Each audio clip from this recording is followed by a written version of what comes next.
Rossdale, the place our great-grandparents were kids walking with their parents.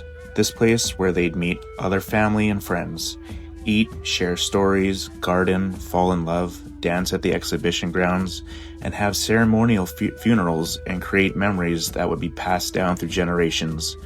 The people who shaped your family. They're gone, but the land legacy remains. Knowing beneath your feet are traces of all those lives over thousands of years. That is Rossdale. Rossdale Flats is not an empty piece of land. In fact, it is the most historically significant place in Edmonton. Before Edmonton was a city, that land was the connection point for everyone traveling. It is a crossing place, a gathering place, and a home for Indigenous camping.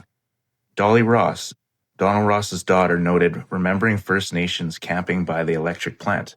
The city's own Rossdale Historical Land Use Study documents thousands of years of human activity there. It identifies archaeological resources of provincial significance, the locations of early forts, and presence of burial grounds where human remains have been discovered repeatedly over the years.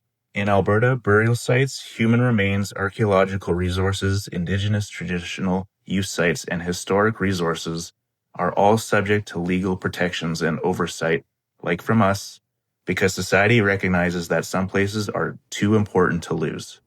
The Constable's Manual of the Royal Northwest Mounted Police 1907 Indian Graves Section 385 quotes, "To steal or unlawfully injure or remove any image, bone article, or thing deposited in or near any Indian grave is an offense punishable on summary conviction by a penalty of $100, 1907 money, or 3 months imprisonment for the first offense, and to the same penalty and 6 months imprisonment with hard labor for a subsequent offense." The Administration of Indian Affairs in Canada says the same thing. However, in 1914, it jumps to $300. Sounds to me Edmonton has already committed this multiple times. What Edmonton wants and what is federal and international law don't go together. What happened to the historical designation that was asked in 2008? We all want to conserve our river valley, not structure it. Not everything needs development, especially more buildings. There are many parking lots downtown that deserve to be structured for homes for families, not a sacred historical site. Over 30 years of researching the city, laws, making connections with archaeologists, geological surveyors, scientists, historians, city workers, and documentarians, hundreds of documents, maps, news articles, surveys, piece it all together in weeks to distribute to the public. Edmonton, we know that this area and graveyard has been noted since the early 1800s. We have been here since before that time.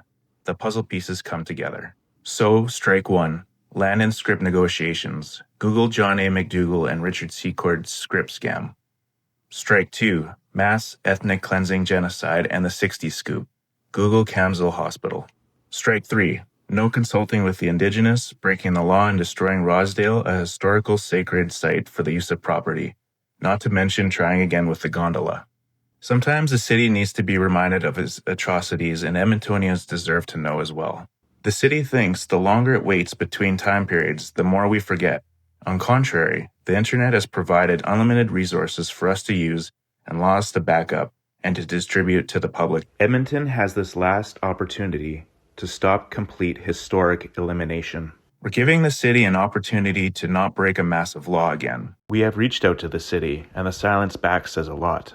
We are the descendants. We are here. Consult with us. We will help, not as feedback, but ongoing engagement, consideration of alternatives, and mitigation or redesign.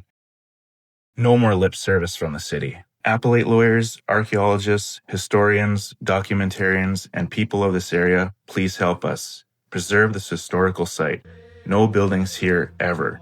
With a conscience and your own family in mind, please think of ours as well. I really hope your family and your kids' bones don't end up under buildings.